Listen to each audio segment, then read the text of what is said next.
একটি পুরনো পাহাড় ঘেরা গ্রামে ছিল একটি পরিত্যক্ত গ্রন্থাগার। দিনের বেলা জায়গাটা নির্জন, আর রাতে পুরো গ্রামকে ঢেকে ফেলত এক অদ্ভুত শীতল কুয়াশা।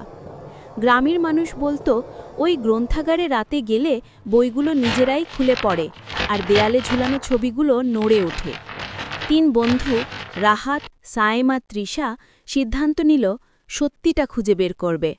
তারা সঙ্গে নিল টর্চ লাইট আর ক্যামেরা। রাত 12টায় তারা গ্রন্থাগারে ঢুকতেই বাতাস যেন ভারী হয়ে উঠল। একের পর এক বই মেঝেতে পড়ে যেতে লাগল। হঠাৎ করে বুকশেলফে খাক দিয়ে জ্বলে উঠল দুটো লাল চোখ। রাহাত টর্চ ফেলতেই দেখা গেল এক সাদা পোশাক পরা ছায়ামূর্তি। তার মুখ নেই, কেবল ফাঁকা গর্ত। মূর্তিটা ভেসে ভেসে তাদের দিকে এগিয়ে এলো। ক্যামেরার লেন্স কাঁপতে লাগল, স্ক্রিনে কেবল স্ট্যাটিক ভরে গেল। তৃষা ভয়ে দৌড় দিল, কিন্তু দরজা বন্ধ হয়ে গেছে। মূর্তিটি তাদের চারদিকে ঘুরতে লাগল। দেয়ালে ঝুলানো পুরনো প্রতিকৃতিগুলো হেসে উঠল। সেই হাসির আওয়াজ চারদিকে প্রতিধ্বনিত হতে লাগল। সায়েম হঠাৎ খেয়াল করল টেবিলের ওপর একটা ধুলো জমা বই খোলা আছে।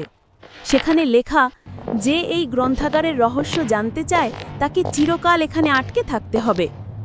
রাহাত বইটা বন্ধ করতেই সবকিছু থেমে গেল। কুয়াশা মিলিয়ে গেল, দরজা খুলে গেল। তিনজন দৌড়ে বেরিয়ে এলো, কিন্তু গ্রামের বাইরে এসে তারা অবাক হলো। ভোর হয়নি, বরং সময় থেমে গেছে রাত 12টায়। তারা বুঝল গ্রন্থাগারের অভিশাপ এখন তাদের সঙ্গেই আছে।